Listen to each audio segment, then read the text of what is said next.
Let's talk about health and medicine from a sociological perspective.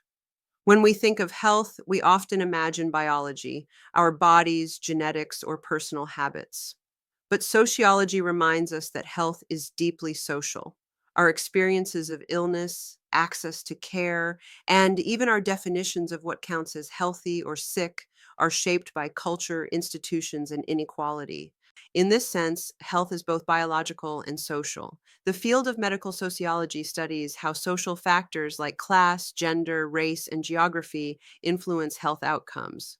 For example, we know that people in wealthier neighborhoods often live longer and have lower rates of chronic illness than those in poor neighborhoods.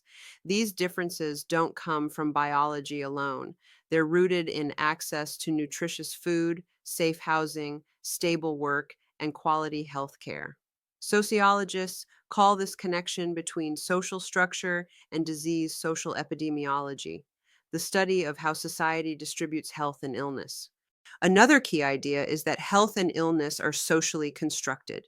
This means that what one society defines as a medical problem might be considered normal in another. For example, childbirth was once entirely a domestic non medical event.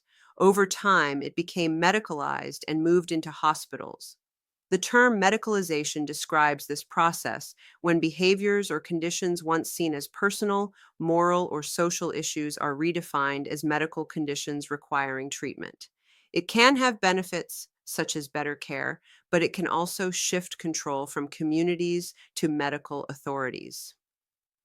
Let's look at how sociologists analyze health and medicine through theoretical perspectives.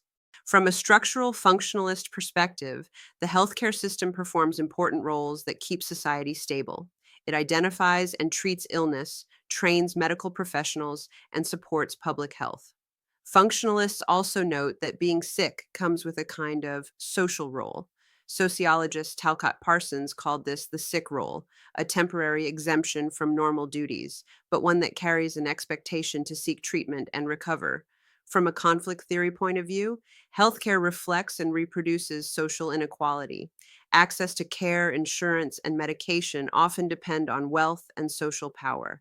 Pharmaceutical companies, hospital systems, and government policies can prioritize profit over patients, leading to unequal health outcomes. This perspective asks who benefits from the current structure and who is left out.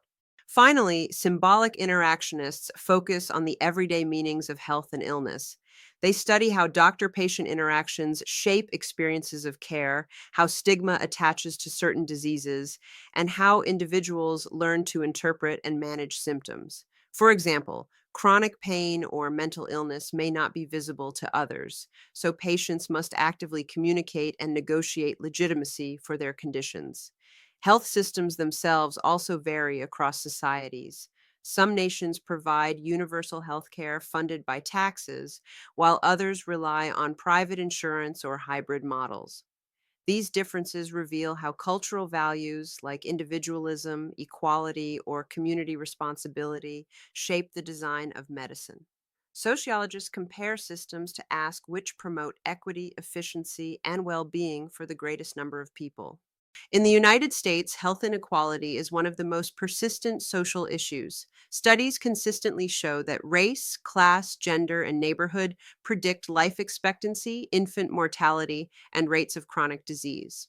These are called health disparities, and they show how structural inequality becomes embodied. For example, environmental hazards, food deserts, and inadequate healthcare access disproportionately affect low income and minority communities.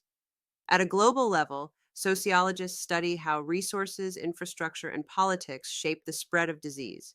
Issues like clean water, vaccination, and pandemic response highlight how interconnected the world is and how social cooperation can save or cost lives. Health and medicine also evolve with culture.